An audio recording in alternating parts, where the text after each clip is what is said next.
The teachings of Lord Krishna in the Gita are presented in the form of a conversation of an accomplished teacher, a realized sage, with his disciple Arjuna, a devoted spiritual seeker. Arjuna has requested Yogeshwar Krishna to support him, since he is his pupil who relies on him. Arjuna prays for such teachings which may help him to attain ultimate bliss. Similarly, what you will hear next is a traditional homage in Sanskrit made at the beginning to a revered, accomplished teacher or sage, describing his attributes and requesting blessings and guidance, and offering up the merits of any accomplishments which may result therefrom. Om Shri Sadgurudev Bhagwan Ki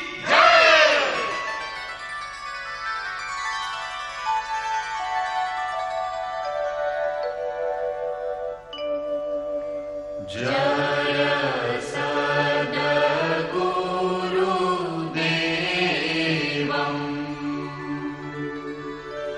Paramanandam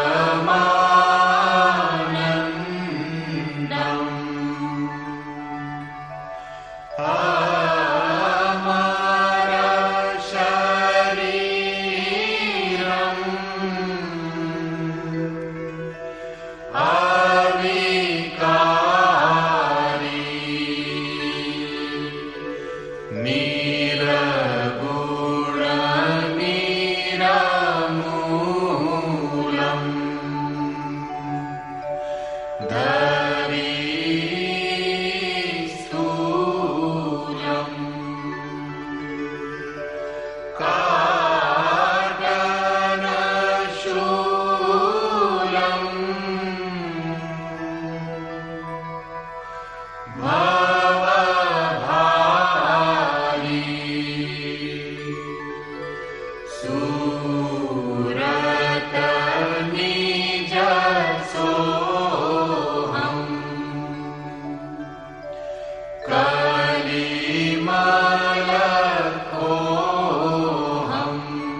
Chitrakuta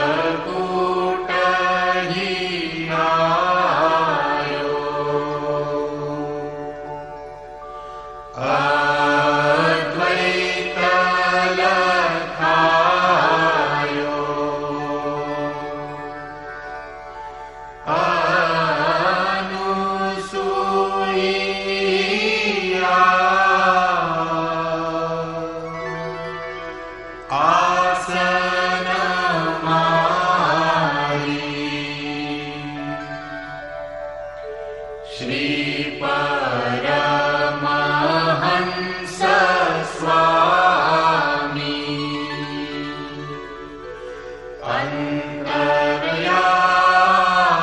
Antaryami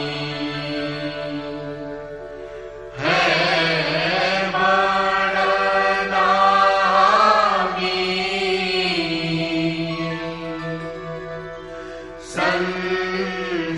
Sansari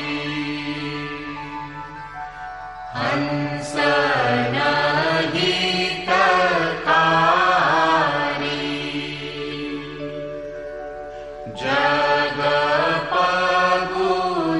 Jagapagudhari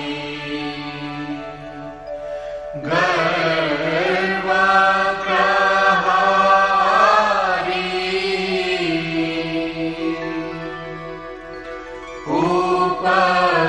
Upakari Satapantha Chalayo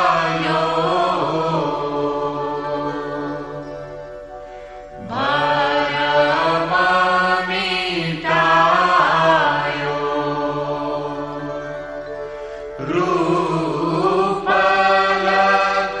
Rupalakhayo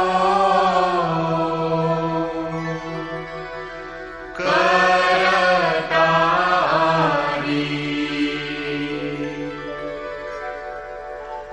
यह शिष्य है तेरो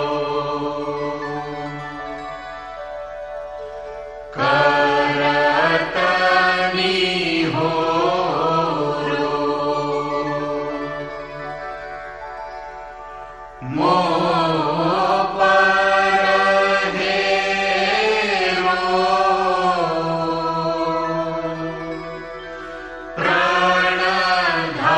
प्राणधारी जय सद्गुरुदेवं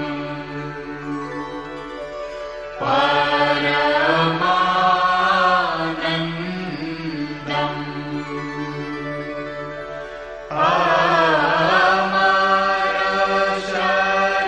अमरशरीरम्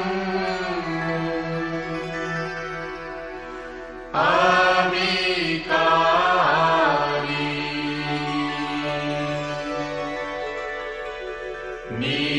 निरगुण निरमूलम्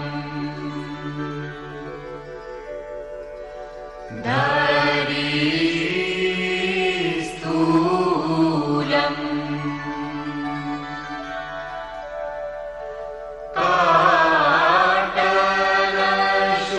काटलशूलम्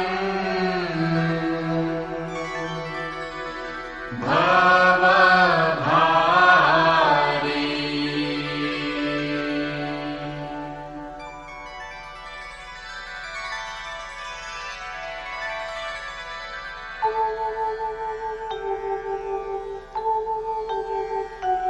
ॐ जय गुरुदेव जय गुरुदेव जय गुरुदेव जय गुरुदेव ॐ जय गुरुदेव जय गुरुदेव जय गुरुदेव जय गुरुदेव ॐ जय गुरुदेव जय गुरुदेव जय गुरुदेव जय गुरुदेव.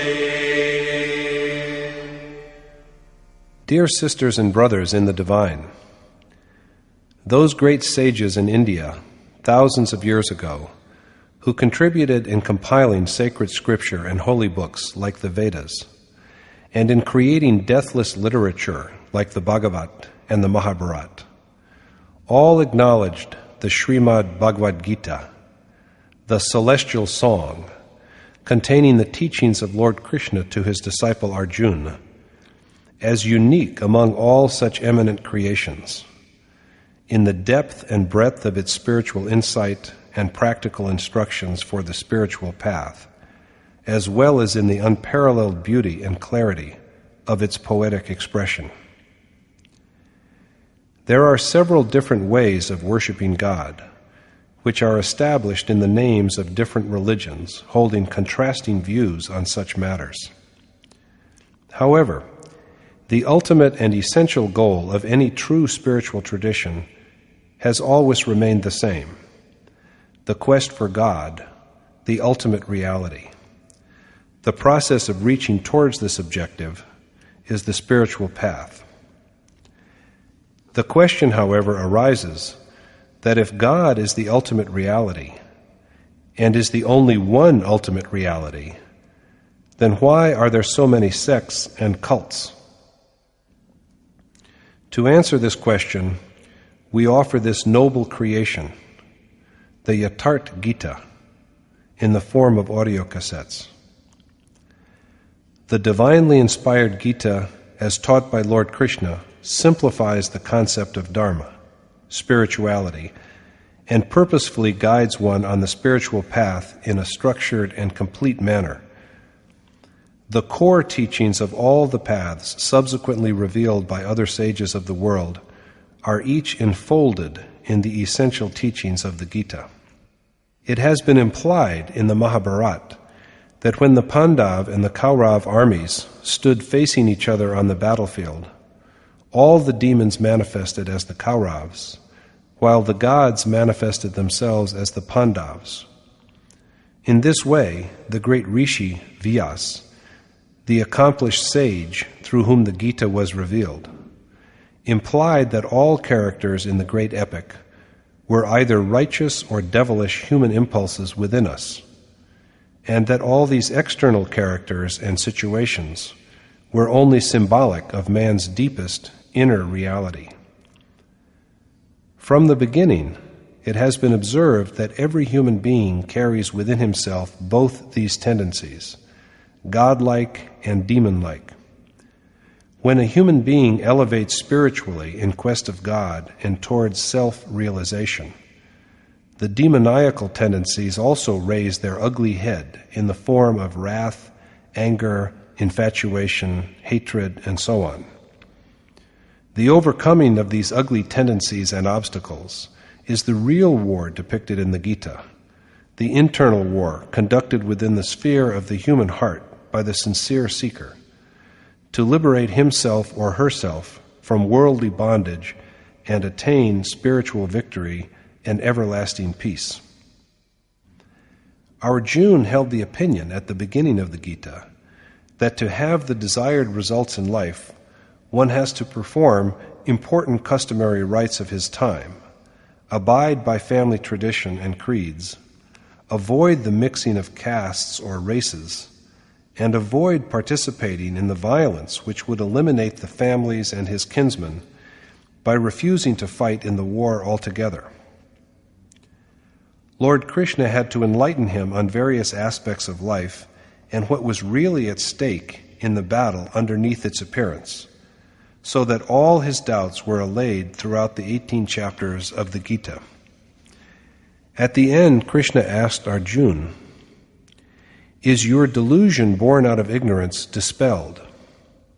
And Arjuna professes that indeed, through the grace of Krishna's teachings, his ignorance has been dispelled and his doubts extinguished, and that he is now ready to act in accordance with Krishna's directives. These teachings and precepts, as a matter of fact, were not only for Arjuna, but for all mankind. Each of us wonder, as did Arjuna, what is the real purpose of life? What are the results we really desire, and what is the correct path to attain them? Hence, reading or listening to and contemplating all 18 chapters of the Gita is of great benefit to all men and women, old and young, indeed, for every human being.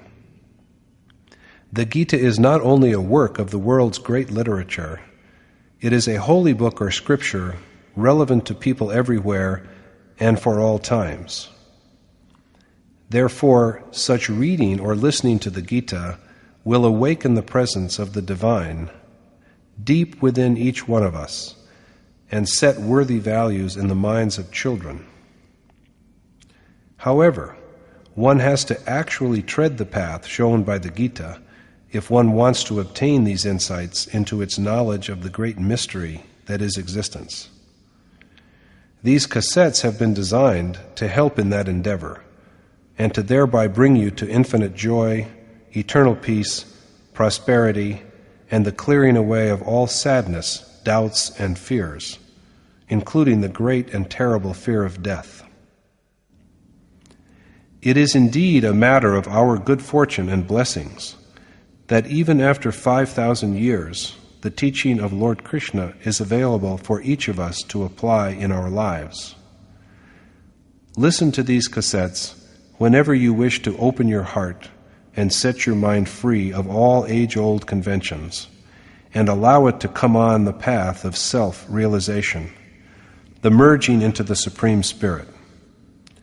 In doing so, you are an integral part of that timeless tradition everywhere of seekers becoming accomplished sages, experienced by countless individuals in all cultures throughout history, now and in future generations yet to come.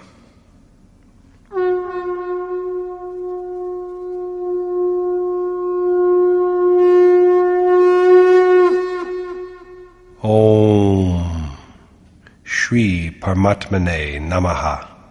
Yatharth Gita, Srimad Bhagavad Gita.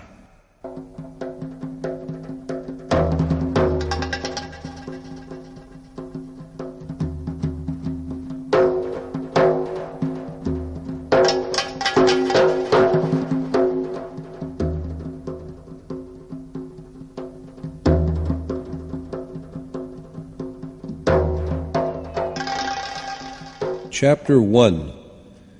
The Yoga of Irresolution and Grief.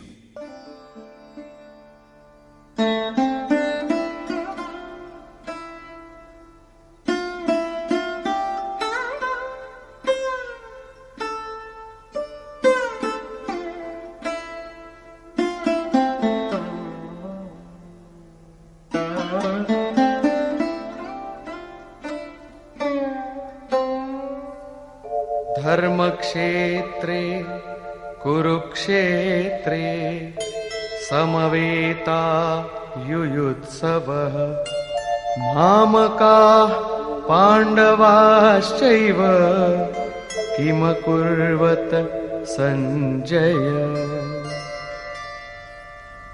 Dhritarashtra said, "Assembled at Kurukshetra, at Dharmakshetra, and eager for combat, O Sanjay, what did my and Pandu's sons do?" Dhritarashtra is the very image of ignorance, and Sanjay is the embodiment of self-restraint. Ignorance lurks at the core of the objective, the outward-looking mind.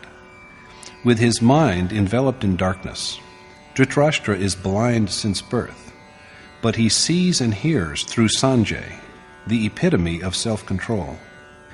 The aging king Dhritarashtra knows that God alone is real, but as long as his infatuation for his son Duryodhana, born from ignorance and usurper of the Pandav throne, endures, his inner eye will be focused on the forces of the Kaurav, who symbolize the ungodly forces of negative, sinful impulses, arrayed for battle against the Pandav forces, who symbolize the godly forces of righteous and virtuous impulses.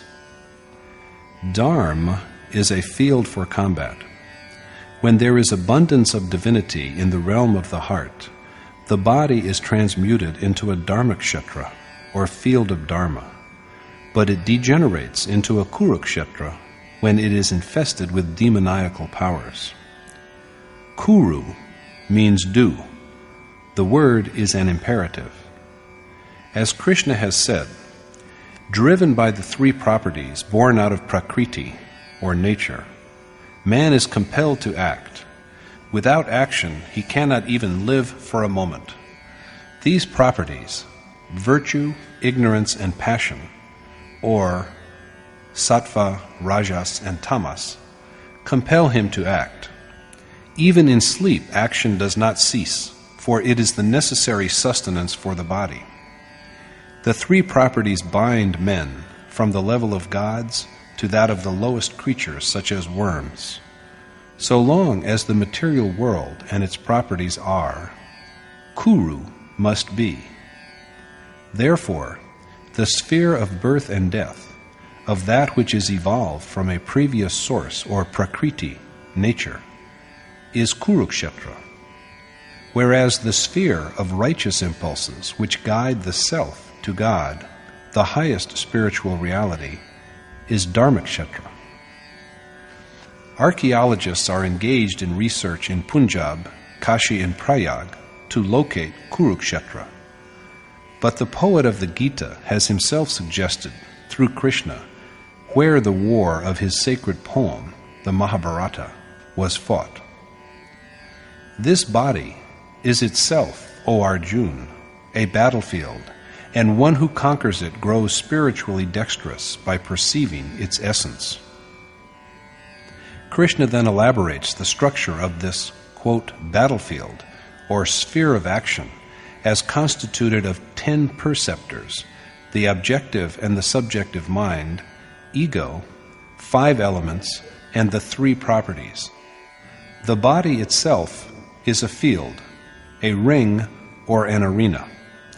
The forces that clash on this field are twofold, the godly and the ungodly, the divine and the devilish, the offspring of Pandu and those of Dhritarashtra, the forces that are congenial to the essentially divine character of the self, and those which offend and demean it.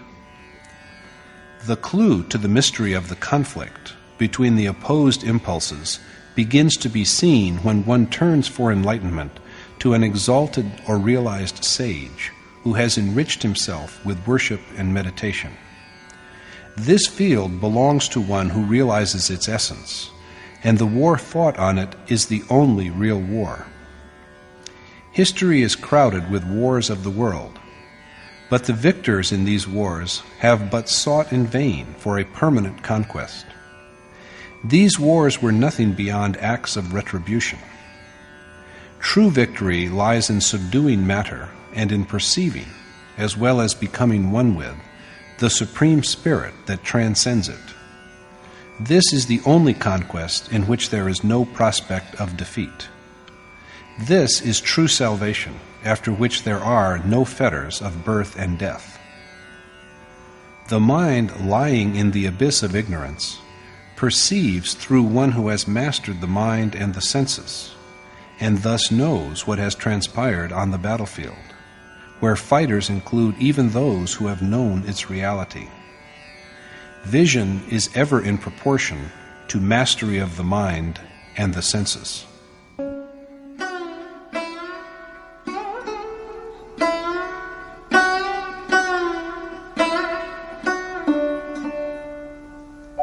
दृष्ट्वा तु पाण्डवानीकं व्यूढं दुर्योधनस्तदा आचार्यमुपसंगम्य राजा वचनमब्रवीत्. Sanjay said, "At the time, after having seen the Pandav army standing in battle array, King Duryodhana approached his teacher Dronacharya and spoke thus."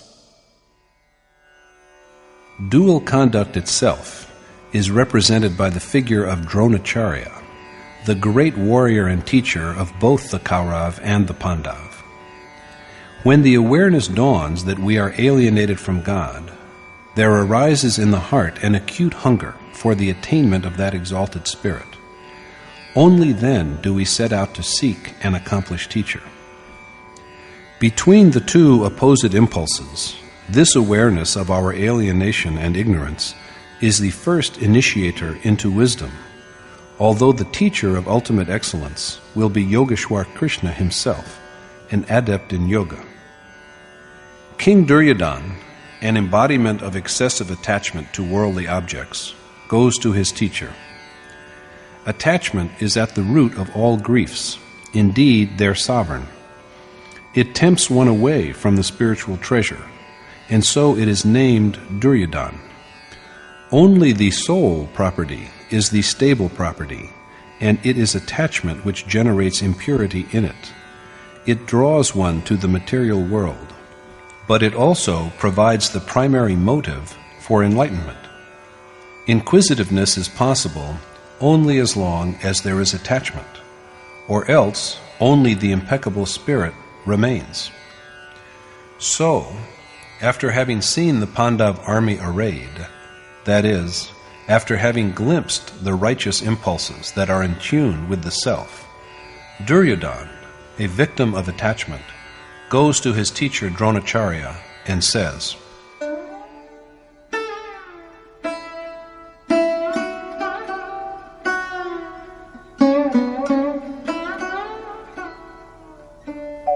Pasyaitam Panduputrāṇāṃ Acārya Mahatīṃ Chamu Vyūಢāṃ Drupada-putrena Tava Shishyena Dhīmata. Behold, O Master, this massive army of Pandu's sons marshaled in battle formation by your wise pupil, the son of Drupad, Drishtadyum. Drishtadyum, the son of Drupad, is the steadfast mind that treasures faith in the universal, immutable reality. He is thus the master, the type of righteous impulses that lead to selfless activity in a spirit of egoless reverence to spiritual divinity. As is said, not means, but the determination of mind needs to be firm. Let us now review the Pandav army at length.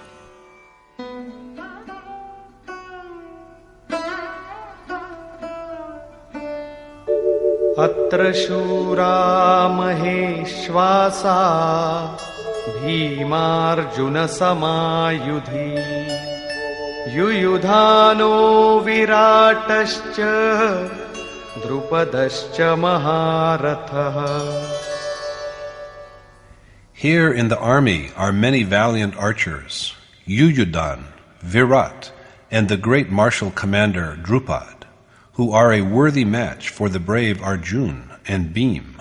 And this army of Pandu's sons, the Pandav, is composed of those who can guide souls to the Supreme Spirit, like Bhim, who is an embodiment of resolute sentiment, the image of tender devotion, Arjun, and many other valiant warriors, such as Satyaki, endowed with goodness, Virat, and the great warrior leader Drupad, symbolizing consistency and steadfastness on the path of spirituality, and Drishtaketushchekitanaha Kashirajascha Viryavan Purujit Kunti Bhojascha Shaibhyascha Narapungavaha. Drishtaketu, Chekitan, and the mighty king of Kashi, as well as Purujit and Kuntibhoj and Shaibya, the unparalleled among men, and Drishtaketu, the steadfast in duty, Chekitan, who can rein in his straying thought and concentrate it on the Supreme Spirit, the king of the holy city of Kashi, an emblem of the sacredness that resides within the world of the body, Purujit, the one who obtains victory over matter in all its forms, gross, subtle, and instrumental, Kuntibhoj, who conquers worldly life by doing what is worthy of doing, then Shaibya, of virtuous conduct.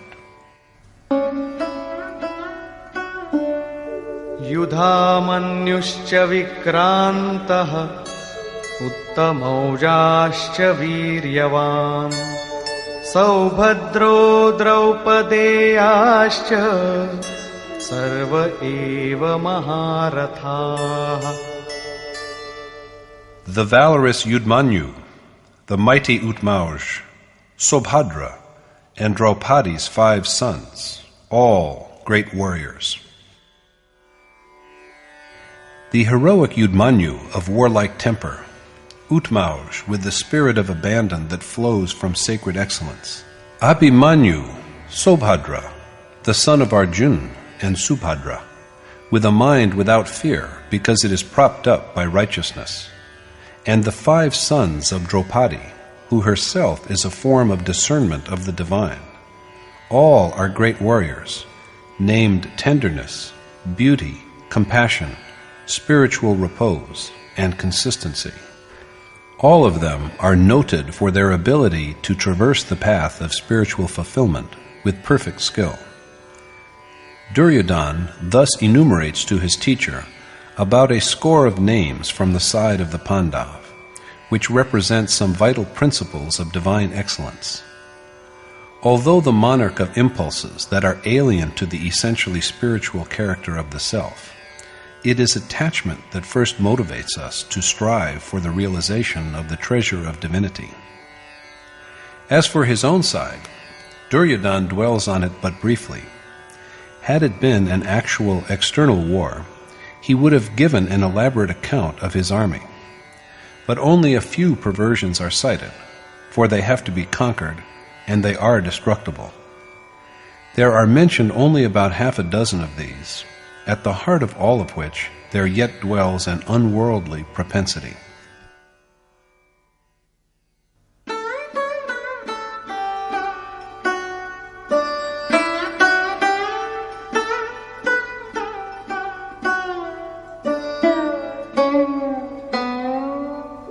अस्माकं तु विशिष्टाये तान्निबोध द्विजोत्तम नायका मम सैन्यस्य संज्ञार्थं तान् ब्रवीमि ते. Be it known to you, O the worthiest of the twice-born Brahmins, the names of those who are most eminent amongst us, the chiefs of our army. These I now name for your information. The, quote, worthiest of the twice-born, close quote.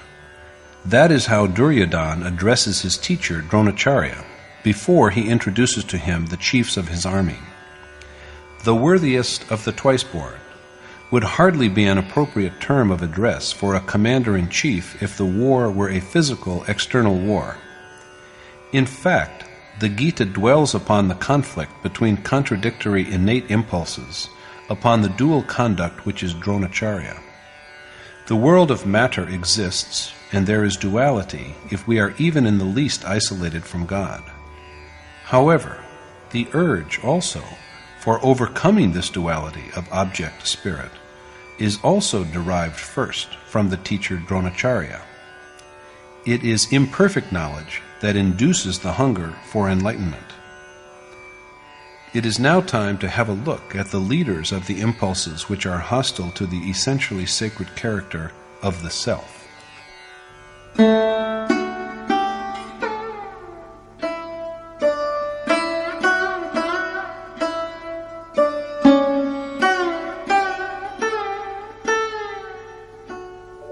भवान् भीष्मश्च कर्णश्च कृपश्च समितिञ्जयः अश्वत्थामा विकर्णश्च सौमदत्तिस्तथैव च. Your venerable self, Bhishma and Karn, and also Kripa, victor in wars, Ashwatthama and Vikarn, as well as Somduti, Purishrawa, son of Somdut. The commander-in-chief is Dronacharya himself, symbolizing dual conduct. And then there is the grandsire Bhishma, the very image of delusion. Delusion is the fountainhead of deviation from the ideal state. Since it survives until the very end, delusion is the grandsire. The whole army has perished, but Bhishma yet lives on. He lies unconscious on his bed of arrows and still continues to breathe. Like Bhishma also are Karn, a betrayer of the sacred character of self, and the conquering warrior Kripacharya. Kripacharya represents the act of compassion by the seeker in the state before self-realization. God is the mine of compassion, and the sage attains to the same state after fulfillment. But during the period up to accomplishment, so long as the worshipper is removed from God, and God is removed from him, when the uncongenial impulses are still alive and strong, and he is besieged by delusion, if the seeker feels compassion at this stage, he is destroyed. For acting with pity, in leaving her meditation hut and giving alms to the king of attachment disguised as a beggar, while her husband Rama was away, Sita had to undergo penance in the kingdom of Lanka for years. Vishvamitra fell from grace because he felt tenderness at this stage. Maharshi Patanjali, the preceptor of Yoga aphorism, has expressed a similar view when he says, "Attainments made through perfect meditation are indeed attainments, but they are also just as formidable obstacles in the way of the endeavor of the individual soul for identification with the Supreme Spirit as are sensual desire, anger, greed, and delusion." Goswami Tulsidas has said, "O Garud, manifold are the obstacles built up by Maya when we strive to unravel the knots of properties of nature, mere distortions of truth. Attainment of sanctity elevates, but the mind conjures up one temptation after another." The illusory Maya obstructs in many ways. It brings men accomplishments and untold wealth, and even turns them into holy beings. If a being of such accomplishment just passes by, even a dying man is revived. Notwithstanding the recovery of the patient, however, the seeker shall be destroyed if he regards the cure as his own achievement. Instead of one sickness, 1,000 maladies will swarm upon his mind. The process of reverent contemplation of the divine will be interrupted, and he will so stray from the right path that the world of matter overwhelms him. If the goal is distant and the seeker feels compassion, this one act alone is sufficient to result in the debacle of his whole army. So he has to be on his guard against the feeling of compassion until the moment of final attainment, although at the same time it is also true that compassion is the hallmark of a saint. But before ultimate fulfillment, this kind of compassion is the mightiest warrior among the evil, demoniacal impulses. It is thus that Ashwatthama is an image of inordinate attachment, Vikarn of indecision, and Burishrawa of perplexity and confusion. They are all chiefs of the outward flowing current of life.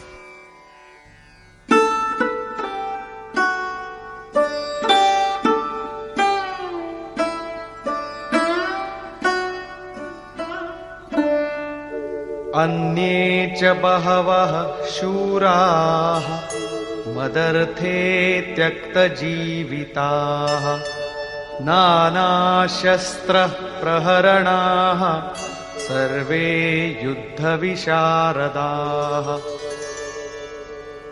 And there are many other skilled warriors also, equipped with numerous arms, who have forsaken hope of life for my sake.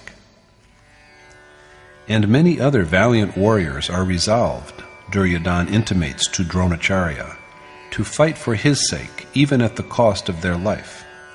But there is no precise enumeration of them. Duryodhana then points out the innate qualities with which each of the two armies is fortified. Aparyaptam tadasmakam balam bhishmabhirakshitam paryaptam tvidame-tesham balam bhimabhirakshitam. Our army, defended by Bhishma, is unconquerable, while their army, defended by Bhim, is easy to vanquish. Duryodhana's army, quote, defended by Bhishma, is invincible, whereas the opposing army of the Pandav, defended by Bhim, is easy to conquer. The use of ambiguous puns in the Sanskrit text, such as paryaptam and aparyaptam, is itself a sign of Duryodhana's doubtful state of mind. So we have to look carefully at the power that Bhishma represents, on which all the Kaurav hopes rest, as well as the qualities symbolized by Bhim, which the Pandav, endowed with the treasure of divinity, rely upon. Duryodhana then gives his final estimate of the situation. Ayaneshu cha sarveshu yatha bhagamavastitaah bhishmamevabhirakshantu bhavantah sarva evahi.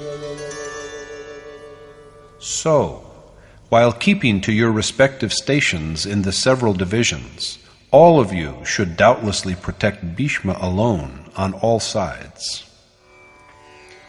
Duryodhana here commands all his chiefs to keep to their posts and yet protect Bhishma on all sides. The Kaurav cannot be defeated if Bhishma, delusion, is safe and alive. So it is obligatory for all the Kaurav chiefs to defend Bhishma rather than to fight with the Pandav. This is intriguing. After all, what kind of, quote, defender is this Bhishma who cannot even defend himself?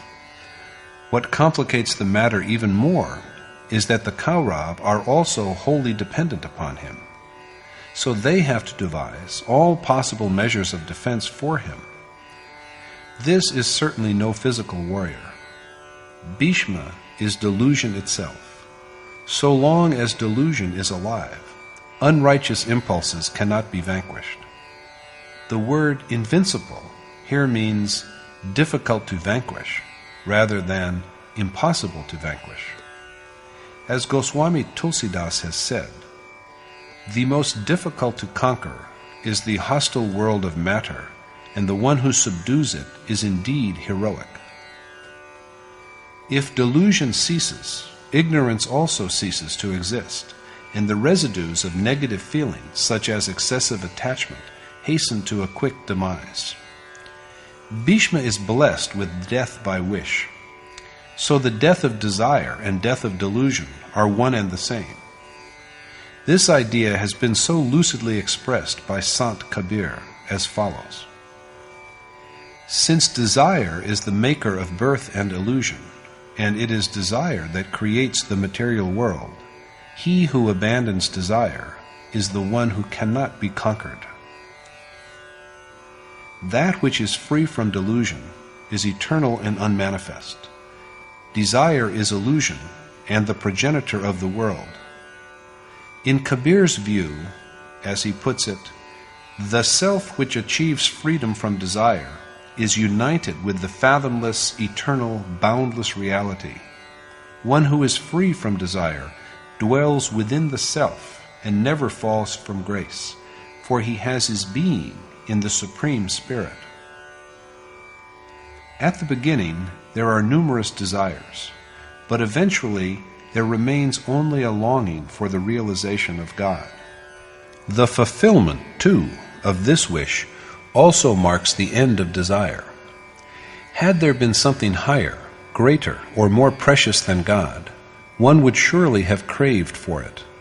But when there is nothing beyond or above him, what else can be desired? When all things that can be had are achieved, the very roots of desire are destroyed and delusion perishes utterly. This is Bhishma's death by wish. Thus, defended by Bhishma, Duryodhana's army is invincible in every respect. Ignorance is present as long as there is delusion. When delusion is dead, ignorance also dies. The Pandav army, on the contrary, defended as it is by Bhim, is easy to conquer. Bhim is the very image of sentiment.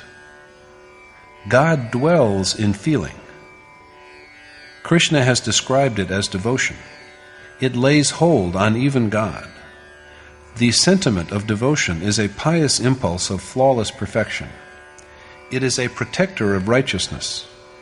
On the one hand, so resourceful that it brings about realization of the Supreme Spirit. On the other hand, it is also so delicate and fragile that this day's fidelity and adherence often turn into nothingness and even outright privation on the next day. Today we admire a sage for his virtue, but the very next day we grumble and cavil because we have seen him relishing delicacies.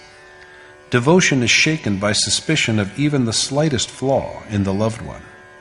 The impulse of righteousness is undermined, and the ties with the object of affectionate devotion are broken. So it is that the Pandav army defended by Bhima can be conquered with ease. Maharshi Patanjali has given expression to a similar view in the following phrase: "Only meditation practiced for a long time with constant devotion and reverence can be firm." Now let us listen to the flourish of the warrior's conches.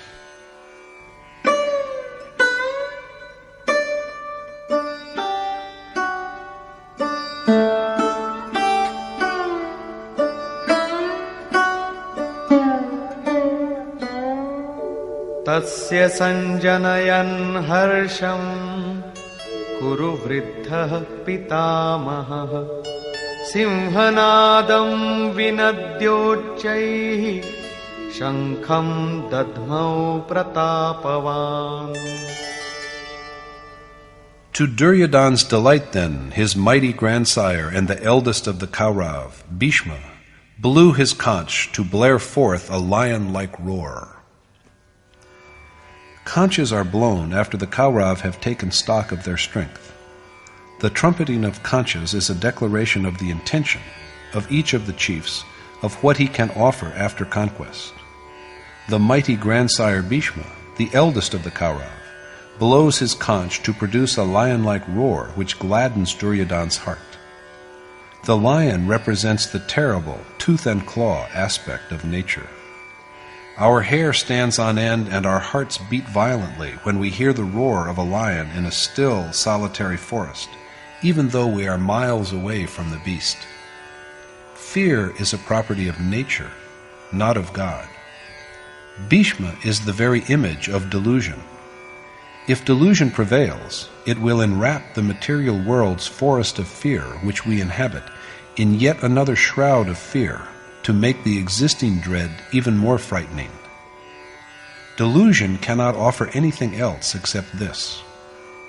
So renunciation of the material world is the right step for one who quests for self-realization. Worldly inclinations are like a mirage, a mere shadow of ignorance, and the Kaurav have nothing to declare against this. Numerous conches from their side are trumpeted simultaneously, but they altogether inspire no other feeling except fear. Fear, although in varying degrees, is born out of each perversion. Similar is also the message of the conches of the other Kaurav chiefs.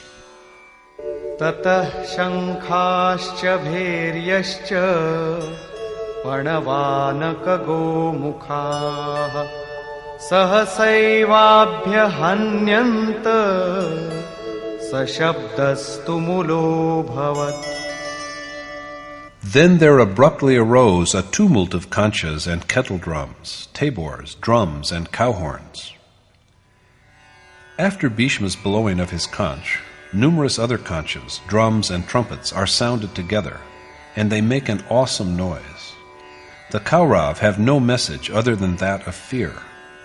Intoxicated with a sense of false success, the outward-looking impulses that offend and demean the human soul render the bonds of infatuation yet stronger. Now the Pandav, representing righteous impulses that are in harmony with the divine character of the self, respond to the Kaurav challenge with their own declarations, the first of which is made by Yogeshwar Krishna himself.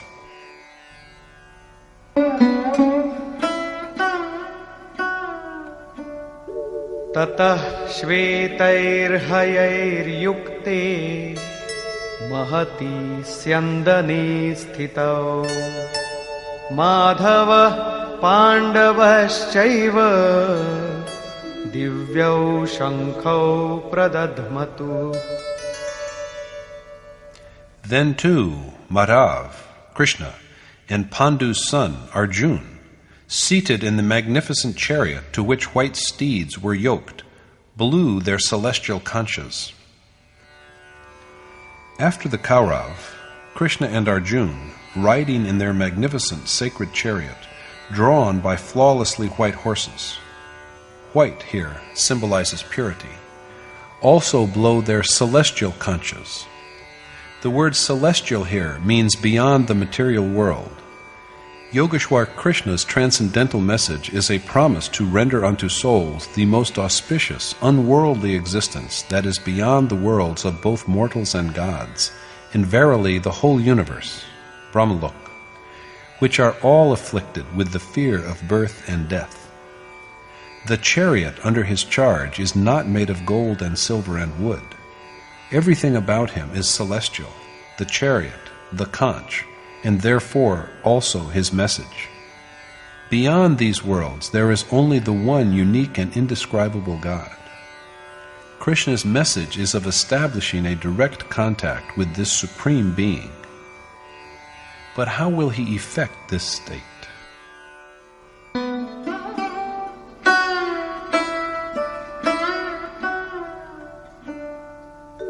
पाञ्चजन्यं ऋषिकेशो देवदत्तं Dhananjay पौण्ड्रं दध्मौ महाशङ्खं भीमकर्मावृकोदरः.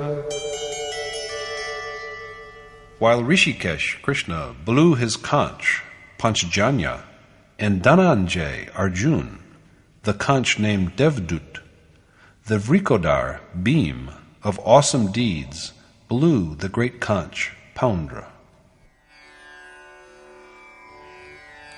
So Rishikesh, Krishna, master and lord of the senses, who knows all the mysteries of the human heart, blows the conch, Panchjanya. This is a declaration of his intent to restrain the 5 organs of perception, which correspond to word, touch, form, taste, and smell, and to transmute their inclinations into devotion. Exerting control and mastering the wild senses, and disciplining them into faithful servitors, is the gift from an accomplished teacher, the gift indeed from the admired God. Krishna is a yogi, an accomplished teacher. As Arjun says in the Gita, "Lord, I am thy disciple." It is only a noble teacher who can make us relinquish all objects of sensual pleasure, and to see and listen to and touch nothing except the desired God. Dhananjay, a name given to Arjun which means the victor of wealth, is the affectionate devotion that attains to the state of divine exaltation.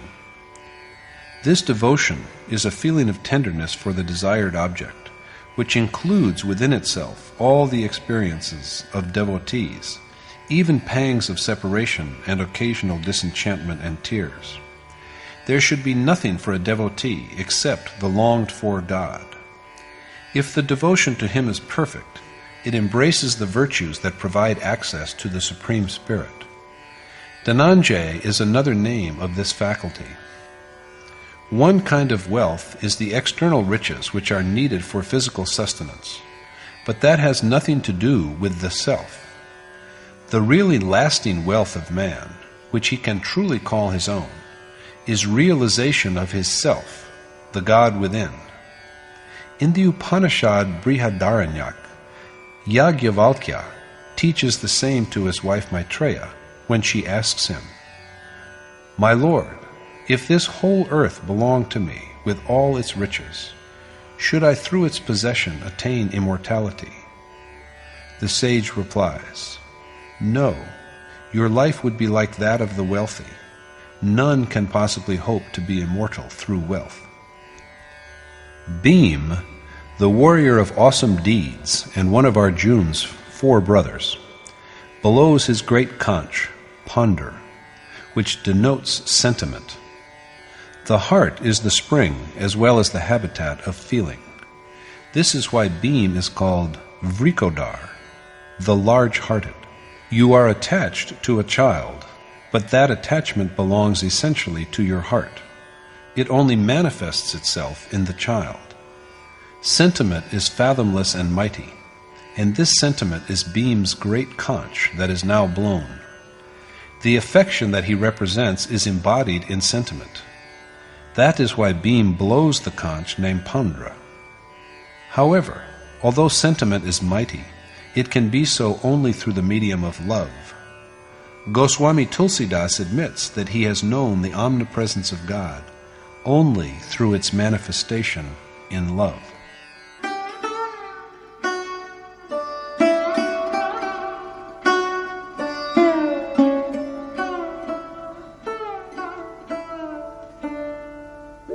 Ananta Vijayam Raja Kunti Putro Yudhishthirah Nakulah Sahadevascha Sughoshamani Pushpakau. King Yudhishthir, the son of Kunti, blew the conch Anant-Vijay, whereas Nakul and Sahadev blew their conches Sughosh and Mani Pushpak. King Yudhishthir of the Pandav, one of the brothers of Arjun, blows the conch Anant-Vijay, which means endless conquest. Kunti, his mother, is the very image of dutifulness, and Yudhishthir, the embodiment of dharma, or natural piety. If one's adherence to dharma is steady, Anant-Vijay, endless conquest, will bring about the absorption of the self in the boundless God. The one who is firm in battle is Yudhishthir, one who is unshaken by the conflicts between self and the material world, between the body and the transcendental soul, and to whom the essence of the sphere of action has been revealed. He is enabled eventually by God, who alone is real, ceaseless and immutable, to overcome all the contradictions. Nakul, who is a symbol of restraint, blows the conch named Sughosh. As restraint grows firmer, evil is subdued and the dominance of righteousness is proclaimed. Sahadev, the adherer to truth, blows on the conch which bears the name of Mani Pushpak. Sages have described each breath as a precious ruby. As is said, what a pity that we squander the jewels of our breath on idle gossip. One kind of satsang is the moral discourse we hear from noble men, realized sages, accomplished teachers. But the real spiritual discourse is internal. According to Krishna, the self alone is true and eternal. True satsang comes about when the mind reins itself in from all externals and dwells with the self. This adherence to truth is cultivated by incessant reflection, meditation, and samadhi. The more joy one feels in dwelling with the one reality, the more restraint one gains over each breath, the mind, and the instruments by which objects of sense affect the self. The day they are totally restrained is the day when we are absorbed in the ultimate essence. Providing, like a good instrument, harmonious accompaniment to the song of the self is true satsang. The physical ruby is hard, but the jewel of breath is even more tender than a flower. Flowers fall and wither soon after they bloom, and we can never say that we shall live until the next breath. But if there is true adherence to the self, it leads us to realize the highest goal through providing control over each breath. There is nothing to proclaim beyond this, although each device is helpful in traversing a certain stretch of the path of spiritual perfection. Sanjay further speaks on the subject.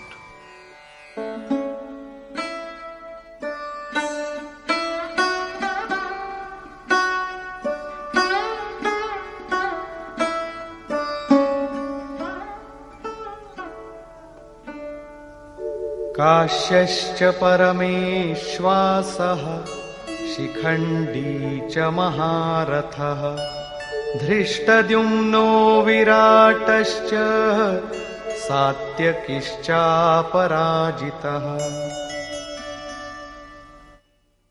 द्रुपदो द्रौपदेयाश्च सर्वशः पृथिवीपते सौभद्रश्च महाबाहुः शङ्खान् दद्मुः पृथक् पृथक्.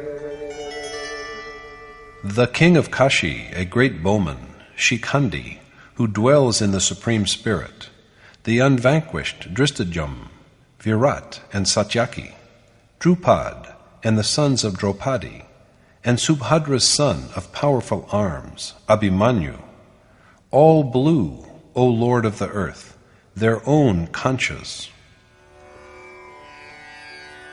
The sacred city of Kashi is an emblem of the sacredness that resides in the physical body. When a man withdraws his mind and sense organs from all physical things and concentrates on the self within his body, he is privileged to merge with and dwell within God. The body which is capable of such a union is Kashi. The Supreme Spirit dwells in and pervades every single body. So Paramashwasa here means dwelling in the Supreme Spirit rather than a mighty warrior. Shikhandi represents the rejection of Shikha Sutra, sacred signs traditionally worn by Hindus. There are people who believe they have achieved renunciation just because they have got their heads shaved clean, cast away their sacred threads, and stopped lighting fire. But they are mistaken, for as a matter of fact, Shikha symbolizes a goal which has to be attained, and Sutra, the merits of action in a previous existence, sanskar. The chain of sanskar is intact so long as God has yet to be realized. How can there be true renunciation till the moment of that fulfillment? Till then, we are only wayfarers. Delusion subsides only when the desired God is attained and the merits of previous deeds are reduced to nothing. So it is Shikhandi who proves to be the undoing of Bhishma, the image of delusion and self-deception. Shikhandi represents the unique quality that is essential for the man who chooses the path of reflection, a truly mighty fighter on his side. Drishtadyumna, one of the great warriors on the Pandav side, represents the steadfast mind that treasures faith in the universal, immutable divinity, and the warrior Virat, capable of perceiving the omnipresence of the great God. These two are the main constituents of sacred excellence. Satyaki is truthfulness. There can never be a fall from piety as long as there is truthfulness or the desire to ponder over truth. It always protects us from being routed in the war between spirit and matter. Drupad, representing the ideal of consistency and steadfastness in the performance of duty, the 5 sons of meditation like Draupadi, symbols of compassion, tenderness, beauty, and spiritual repose, who are all great warriors providing assistance to the quest for the desired goal, and the long-armed Abhimanyu, all below their separate conchas. The word arm, as used here, is a symbol of the sphere of action.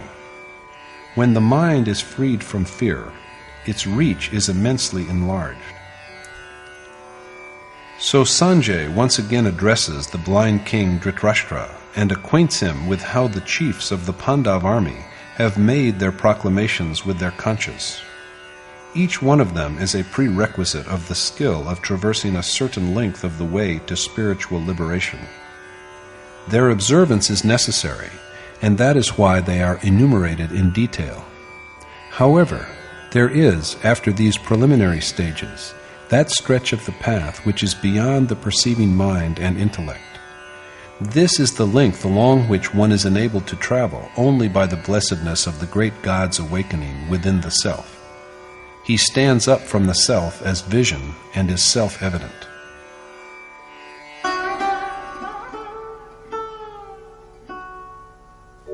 सघोषोधार्तराष्ट्राणाम् हृदयानि व्यदारयत् नभश्च पृथिवीं चैव तुमुलो व्यनुनादयन्. The loud tumult, reverberating through heaven and earth, pierced the hearts of Dhritarashtra's sons. The great tumult, echoing through heaven and earth, rends the hearts of Dhritarashtra's sons. There is the Pandav army also, but the hearts that are rent are only those of the Kaurav, of Dhritarashtra's sons. When the mana of Panchjanya, made up of true knowledge, realization of the infinite, destruction of evil, and affirmation of piety, begins to flow, the Kaurav hearts, with their unrighteous and outward-looking impulses, can only be rent. Their power wanes by and by, and if the process meets with success, infatuation ceases to exist altogether.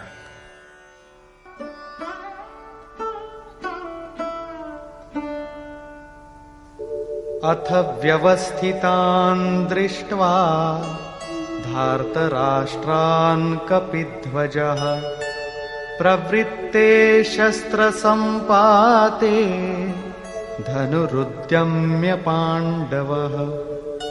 ऋषिकेशं तदा वाक्यम् इदमाह महीपते सेनयोरुभयोर्मध्ये रथं स्थापयमेच्युत. यावदेतान्निरीक्षेऽहं योद्धुकामानवस्थितान् कैर्मया सह योद्धव्यम् अस्मिन् रणसमुद्यमे. Then, O king, after viewing the sons of Dhritarashtra in array, when the discharge of missiles was about to commence, Kunti's son Arjun, whose ensign bore the image of Hanuman, raised his bow and spoke to Rishikesh thus: O Achyut, Krishna, keep my chariot between the two armies, so that I may watch those who are formed up for combat, and know whom I have to fight in the ensuing battle. Sanjay, an epitome of self-restraint, endeavors to enlighten the mind of Dhritarashtra, lying under a pall of ignorance, by pointing out that apart from the other exemplary captains of the Pandav army, there is the Hanuman ensign of Arjuna. Hanuman, a symbol of true renunciation. Disenchantment with the world and the desire to renounce it are the mark of Arjuna's battle standard. Some interpreters have named this standard the, quote, monkey ensign because of its frenzied fluttering. But this is unacceptable, for the primate exhibited on the ensign is no common monkey, but the god Hanuman himself, who has risen above all distinctions. To him honor and dishonor are the same. Giving up lust for material objects which have been heard or seen, of worldly objects and sensual pleasures, is renunciation. So, after having seen Dhritarashtra's sons arrayed just when missiles are about to be launched, Arjuna, whose distinctive motto is renunciation, lifts his bow and speaks to Rishikesh, the lord and master of the senses and knower of the mysteries of the heart, addressing him as the infallible. He requests his charioteer, Krishna, to station the chariot between the two armies. His words, however, are not words of command to a charioteer, but a prayer by a devotee to the worshipped one, a noble sage and accomplished teacher. But why does he want Krishna to park the chariot? Arjuna wants to ascertain well who the warriors intent upon battle are, whom he has to fight in this business of warfare. योत्स्यमानानवेक्षेऽहम् य एतेऽत्र समागताः धार्तराष्ट्रस्य दुर्बुद्धेर् युद्धे प्रियचिकीर्षवः. Because I wish to observe those who have assembled here to fight for pleasing Dhritarashtra's wicked-minded son Duryodhana in the battle. Arjuna wants the chariot to be parked in front of the Kaurav so that he may see the kings, desirous of battle, who have joined the evil-minded Duryodhana for the sake of his happiness, for Duryodhana who represents excessive attachment. Arjuna wishes to observe well the kings who have assembled to fight in the war for the cause of infatuation of Duryodhana, the usurper king.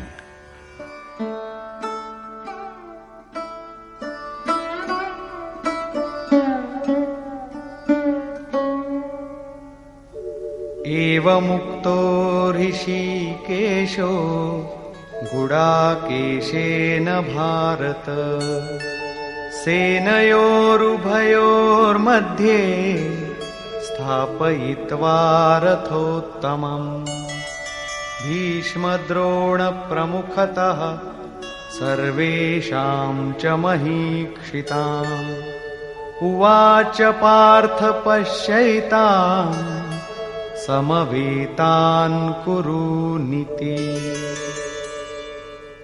Thus addressed by Gudakesh, O descendant of Bharat, Dhritarashtra, Rishikesh parked the unique chariot between the two armies in front of Bhishma, Drona, and all the other kings, and said, Behold, O son of Pritha, Arjuna, the assembled Kuru.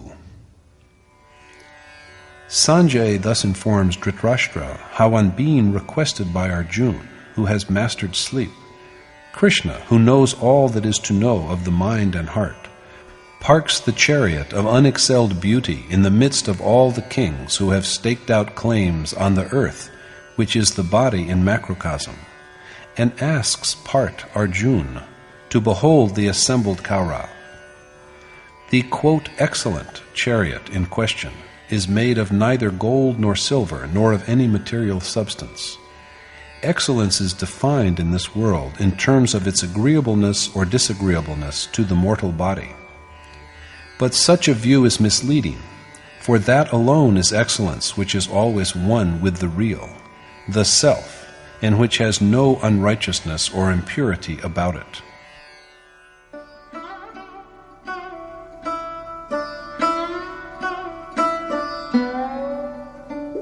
तत्रापश्यत् स्थितान् पार्थः पितॄनथ पितामहान् आचार्यान् मातुलान् भ्रातॄन् पुत्रान् पौत्रान् सखींस्तथा श्वशुरान् सुहृदश्चैव सेनयोरुभयोरपि तान् समीक्ष्य स कौन्तेयः सर्वान् बन्धूनवस्थितान् कृपया परयाविष्टो विषीदन्निदमब्रवीत्. Parth Arjuna then saw, mustered in the two armies, uncles, granduncles, teachers, maternal uncles, brothers, sons, grandsons and friends, as well as fathers-in-law and well-wishers. Seeing all these kinsmen assembled together and overwhelmed by intense pity, he spoke thus in great sorrow. Parth Arjuna, the perfect marksman who has made a chariot of his earth-formed body, looks at the army and sees his kinsmen. What is noteworthy here is that in the two armies he sees only his own family, the families of maternal uncles and of fathers-in-law, friends and teachers. According to scholarly estimates, the two armies of the Mahabharata consisted of 18 Akshauhini chariots, elephants, horses, and foot soldiers, which is approximately 650 million, a very large number indeed. It hardly needs saying how the world is faced today with numerous grave problems of food and housing on account of overpopulation. So what are we to make of it when we are told that just 3 or 4 families of Arjuna's kinsmen are so large in number? Is it possible for any family to be so huge? the answer must be in the negative. So what we have here is a portrayal, not of physical armies, but of the sphere of the mind and heart. Overcome with deep compassion, when he sees all his kinsmen mustered for battle, Arjuna speaks in grief. He grieves because he sees that he has to fight his own family.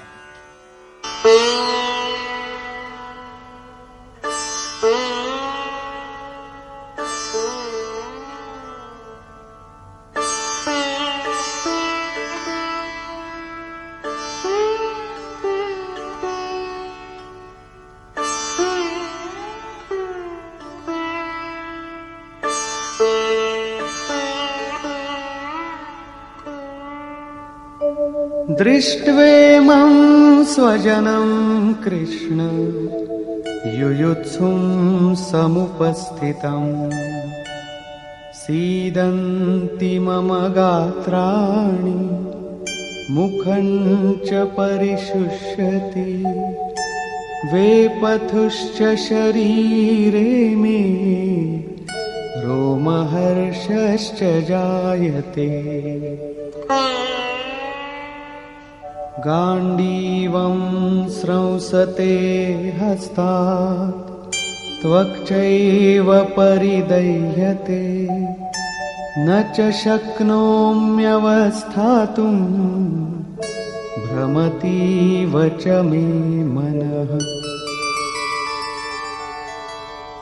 Arjuna said, "Seeing these kith and kin mustered with the purpose of waging war, O Krishna, my limbs grow weak, my mouth is dry, my body trembles, my hair stands on end. The Gandiv," Arjuna's bow, "slips from my hand. My skin is burning all over. I am unable to stand, and my mind is bewildered." Looking at the gathering of his kinsmen, Arjuna is unnerved. His body grown inert, his mouth is parched, his limbs tremble, and his hair stands erect. The Gandiv falls from his hand, and his skin is hot.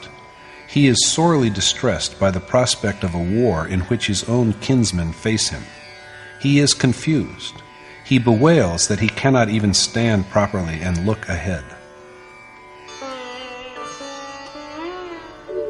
निमित्तानि च पश्यामि विपरीतानि केशव न च श्रेयोनुपश्यामि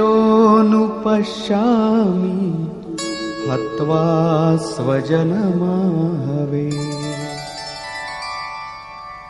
I see, O Madhav, Krishna, inauspicious portents, and I can perceive no profit in the idea of slaughtering kinsmen in the battle. Arjuna sees adverse signs of the impending war. He does not see anything propitious in the slaying of his own family. How can any good result from such killing?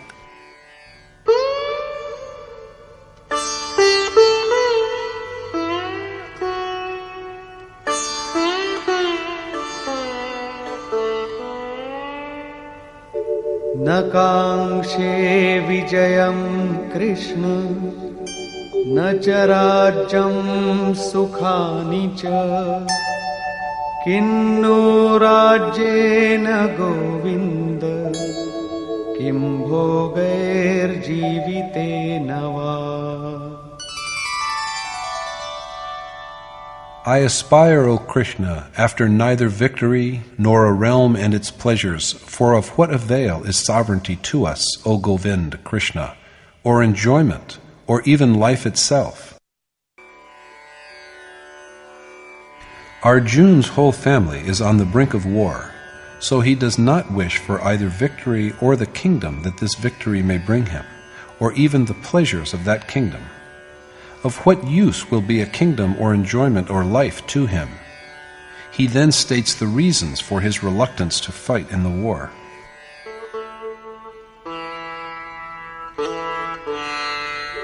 येषामर्थे काङ्क्षितं नो राज्यं भोगाः सुखानि च तैमेव स्थिता युद्धे प्राणांस् त्यक्त्वा धनानि च. They for whose sake we crave for a kingdom, pleasures and enjoyments, are formed up here, putting at stake both their life and wealth. The family, for whose sake Arjuna has desired the happiness of a kingdom and other pleasures, is now mustered on the battlefield despairing of its life. If he had desired a kingdom, it was for them. If he had hungered for the pleasures of wealth and indulgence, it was because he wanted to enjoy it along with his kith and kin. But he now desires neither a kingdom nor pleasures, nor enjoyment, because he sees his kinsmen standing against him without any hope of life. Whatever he had desired was dear to him for their sake. But he does not need these things if he has to get them at the cost of his kinsmen. Desires remain as long as there are family ties. Even a poor man, having only a wretched hovel to live in, will not accept an empire extending over the length and breadth of the world, if for this he has to kill his family, friends, and kinsmen. Arjuna says the same thing. He is fond of pleasures and he loves victory, but of what good can they be to him if the very people for whom he desires these rewards are no longer with him? Of what use will enjoyment of pleasures be in their absence? After all, who are the people he will have to kill in the war?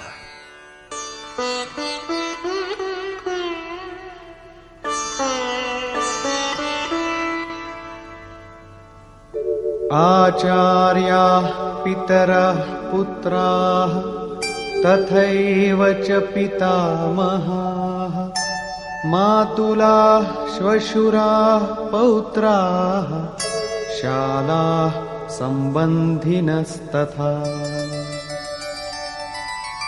एतान्न हन्तुमिच्छामि घ्नतोऽपि Madhusudan अपि त्रैलोक्यराज्यस्य हेतोः किन्नु मही कृते.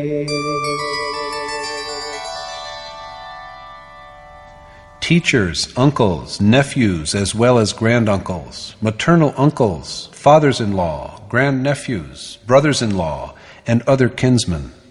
Though they might slay me, I yet have no desire to kill them, O Madhusudan, Krishna, even for a realm made up of the three worlds, still less for this earth alone. The people to be slain are Arjuna's own flesh and blood. As he tells Krishna sorrowfully, he does not wish to harm his kinsmen, although in doing so he might lose his own life at their hands, even for ruling over all the three worlds. In an army formed of 650 million men, Arjuna can see only his own family. Who really are these innumerable kinsmen? Arjuna verily is an image of tender devotion. His dilemma is the one that faces every devotee when he sets out on the path of worshipful adoration, or bhajan. It is everyone's desire that he should attain the highest reality by reverence and worship. But he is filled with despair when, under an experienced and accomplished teacher's tutelage, he comes to understand the fundamental nature of the conflict between the material body and the divine self, and realizes against whom he has to wage his war. He wishes that his father's family, his wife's family, his maternal uncle's family, people who love him, friends and teachers, should all live with him in happiness, and that, while providing for all of them, he should also attain to God. So he is confused when confronted with the fact that in order to forge ahead in his task of worship, he has to abandon his family.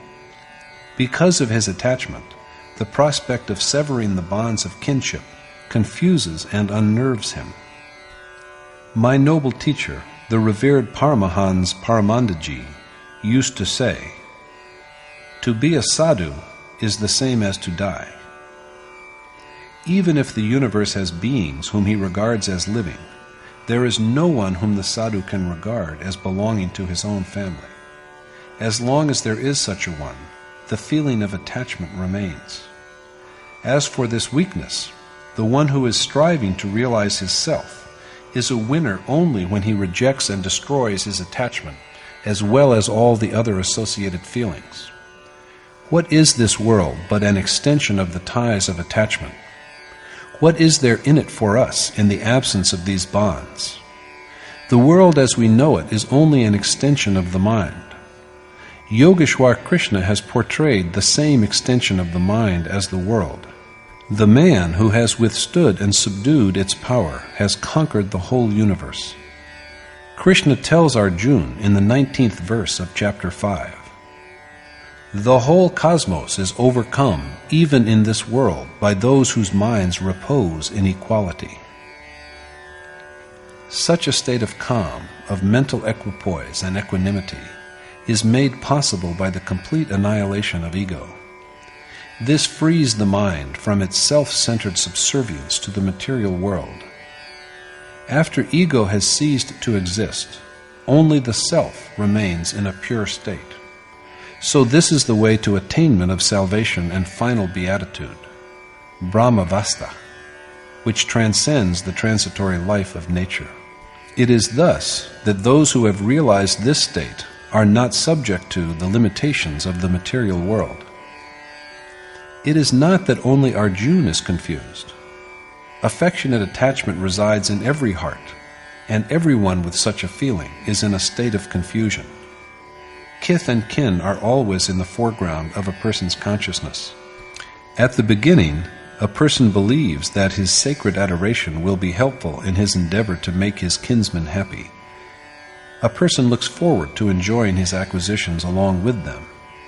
But what shall the person do with the happiness if his own people are no longer with him? So it is with Arjuna. His vision has so far been limited to the pleasures that can be had from a kingdom and heaven.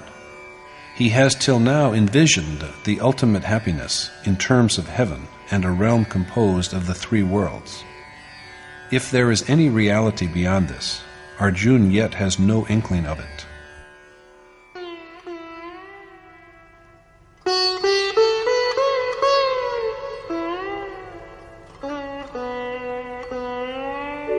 निहत्य धार्तराष्ट्रान्नः का प्रीतिः स्याज्जनार्दन पापमेवाश्रयेदस्मान् हत्वैतानाततायिनः.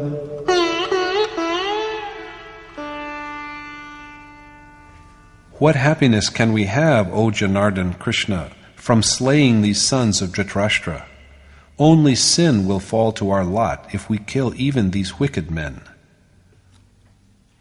What happiness can Arjuna gain from killing Dhritarashtra's sons? Dhritarashtra denotes the, quote, insolent or profligate nation, and born from it is Duryodhana, the image of infatuation, the usurper king. But shall even the slaying of such an evil kinsman make Arjuna and Krishna happy? The Kaurav are unrighteous, but the Pandav will be only guilty of sin if they kill them. We call men evildoers if they adopt impious ways for their livelihood. In fact, however, the worst felons are those who put obstructions in the way of the self. The gravest offenders in this respect are lust, anger, avarice, and inordinate attachment, which obstruct one's realization of the self.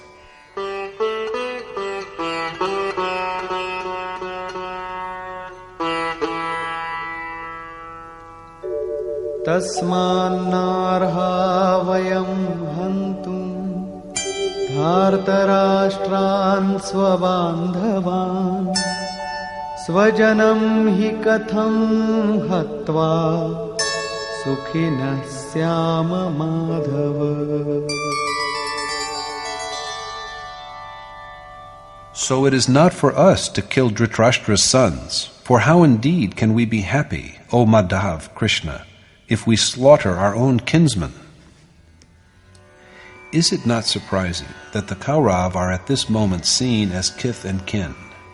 Did they not come to the battlefield as foes? In truth, physical relationship arises from ignorance.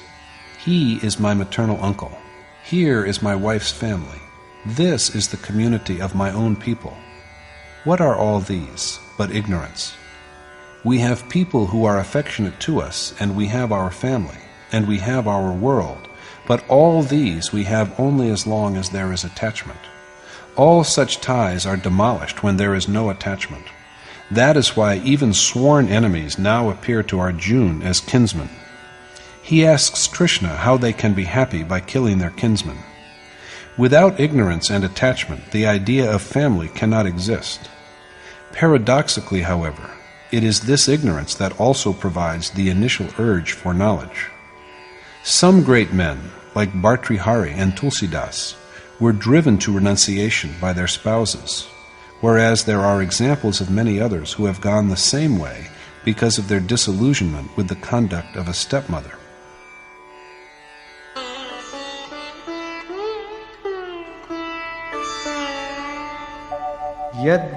यद्यप्येतेन पश्यन्ति लोभोपहत चेतसः कुलक्षयकृतं दोषं मित्रद्रोहे च पातकम्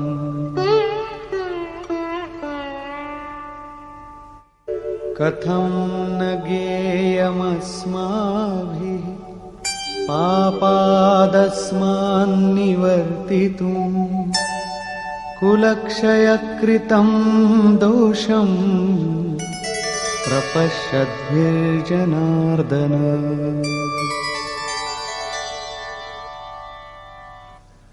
Although, with their minds vitiated by greed, they, the Kaurav, have no awareness of the evil they do in destroying families and in being treacherous to friends, why should we, O Janardhan, who know that it is evil to destroy families, not turn away from the sinful act? Straying from righteousness because of their arrogance and avarice, the Kaurav are blind to the sin they commit by destroying families and practicing treachery against friends. This is their error. But why, Arjuna wants to know from Krishna, should they themselves, knowing the evils of destroying families, not desist from the crime? What deserves special notice here is Arjuna's belief that not only he, but Krishna also, is about to make the same error. So he is also indirectly accusing Krishna. Every novice taking refuge in an enlightened teacher reasons in the same way. Arjuna is under the impression that perhaps the problem that is bothering him has not yet occurred to Krishna.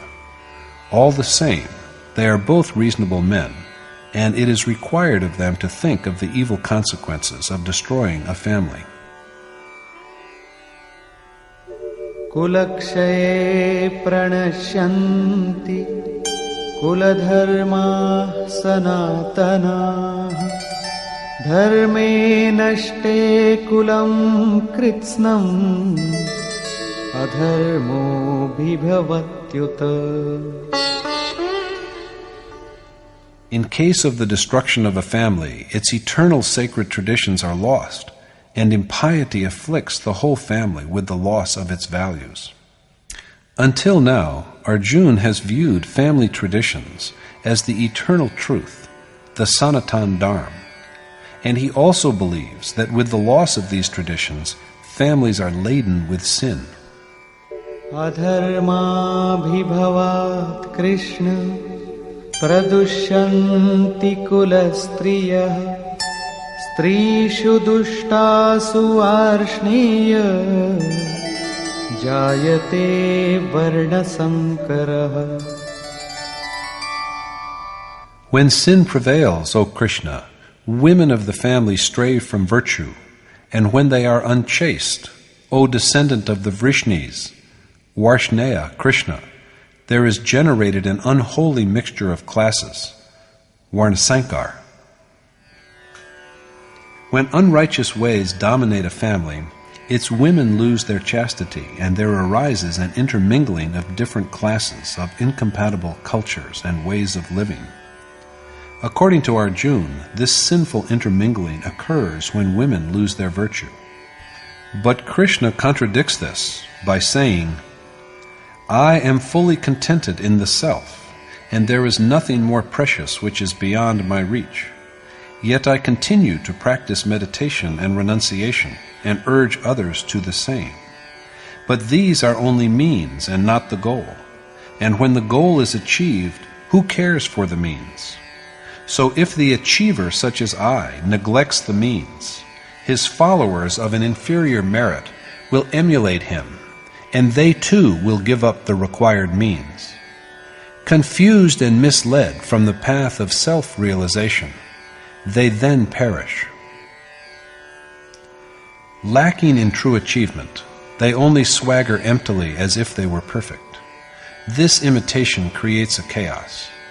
There remains no distinction between the deserving and the undeserving. This confusion is Varnasankar, and the teacher himself is held responsible for this disorder. That is why an ideal teacher always teaches by his own conduct. For a while, however, he chooses to remain silent, and Arjuna goes on with his elaboration of the evils of Varnasankar.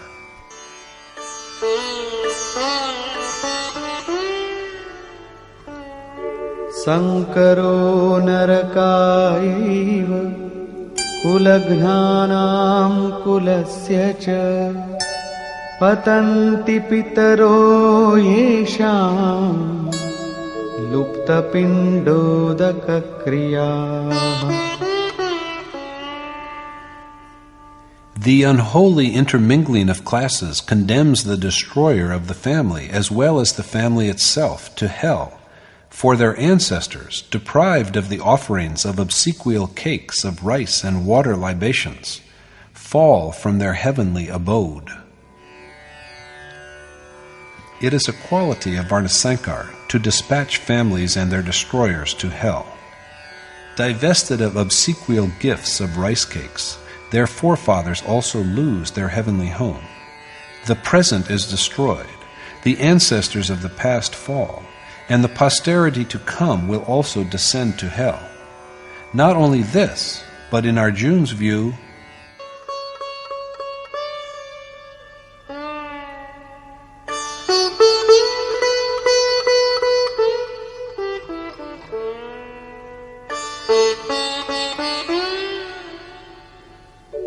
doshairetaihi kulagnana varnasankarakarakaihi utsadyante jati dharma kuladharmascha shashvata.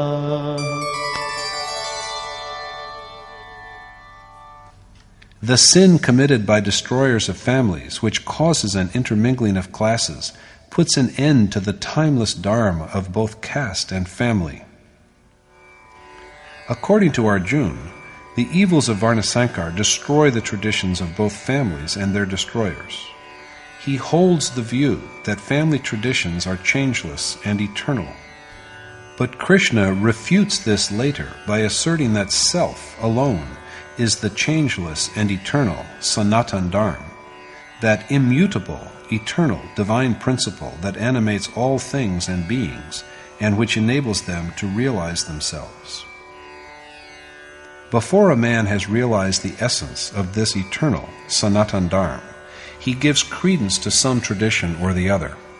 Such is Arjuna's belief at the moment, but in Krishna's view, it is a mere delusion.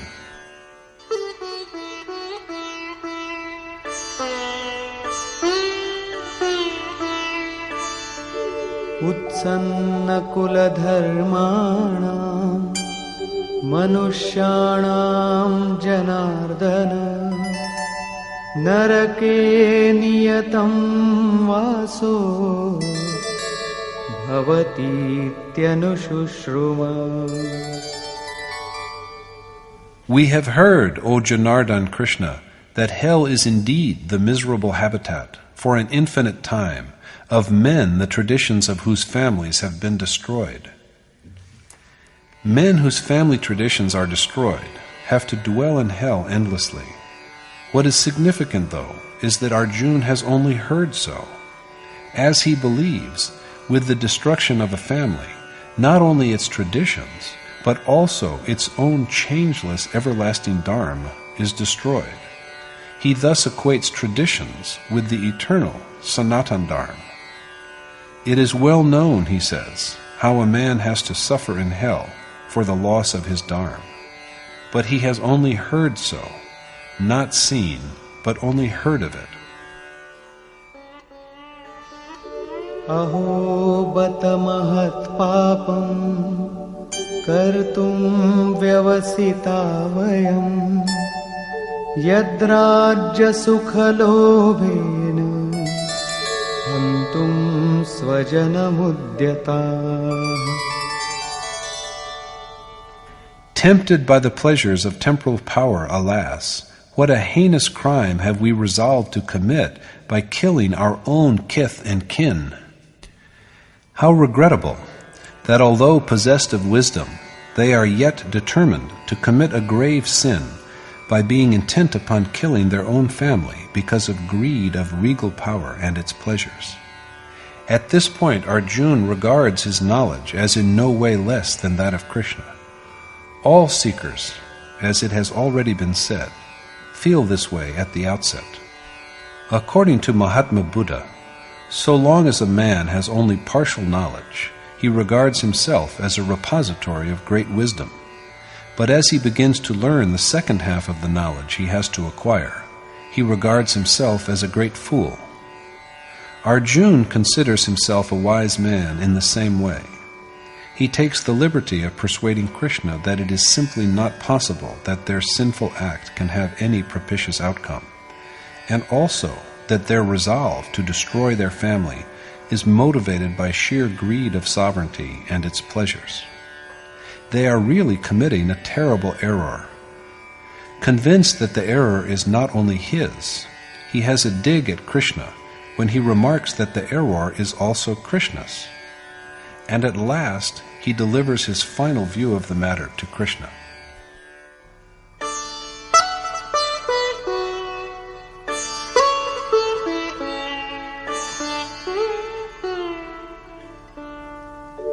Yadi mama pratikaram ashastram shastrapanayah dhartarashtrarane hanyu tanme kshemataram bhavet. I shall indeed prefer the prospect of being slain by the armed sons of Dhritarashtra, while I myself remain unarmed and unresisting. Arjuna's death at the hands of Dhritarashtra's armed sons, while he himself remains unarmed and unresisting, will be, according to Arjuna, a fortunate event. History will then remember him as a magnanimous man who had averted a war by sacrificing his own life. People forsake their lives for the happiness of tender, innocent children, so that the family may thrive. People go abroad and live in luxurious mansions, but after 2 days they begin to pine for their discarded hovels. Such is the strength of attachment. It is behind Arjuna's feeling that it will be propitious even if he is killed, unresisting, by the armed sons of Dhritarashtra, for it will ensure the children of the family a prosperous and happy life.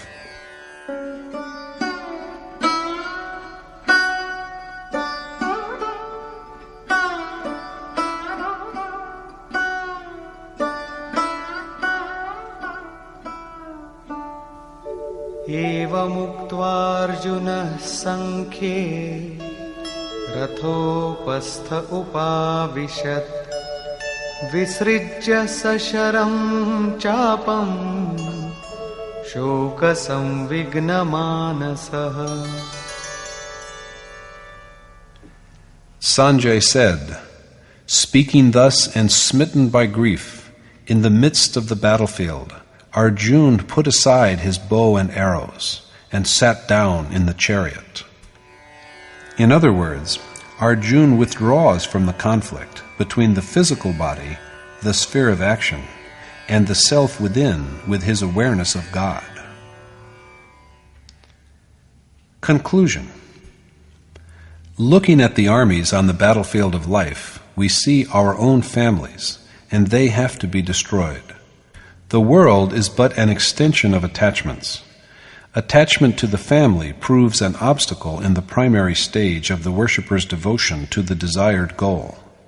He is shaken when he discovers that he shall have to part with his near and dear ones and treat them as though they had never existed. He finds nothing but unpropitious harm in his act of destroying his own people. Like Arjuna, he looks for an escape into prevailing traditions. Arjuna says that family traditions are the eternal Sanatan Dharma.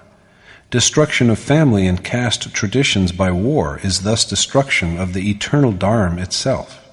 And when Dharma is lost, women of the family grow unchaste, and there is a sinful intermingling of classes, which must drive both the family and its destroyers to hell for an indefinite time. With this limited knowledge and wisdom, Arjuna is desperate to protect the family traditions which he regards as the eternal Sanatan Dharma. So he pleads with Krishna and wishes to be enlightened on why they, Krishna and he, men of sagacity, should be bent upon committing the heinous sin of destroying their family. According to his view of the issue at hand, even Krishna is about to become an accessory to the crime. Finally, Arjuna asserts adamantly that in order to save himself from the sin, he shall not fight. Saying this, he sinks despairingly in the rear of the chariot.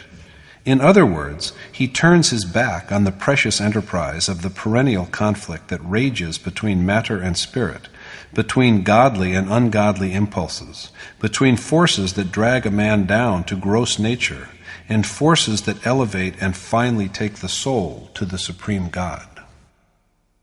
Thus concludes the first chapter in the Upanishad of the Srimad Bhagavad Gita on the knowledge of the Supreme Spirit, the science of yoga, and the dialogue between Krishna and Arjuna, entitled Sanchaya Vishad Yoga, or the Yoga of Irresolution and Grief.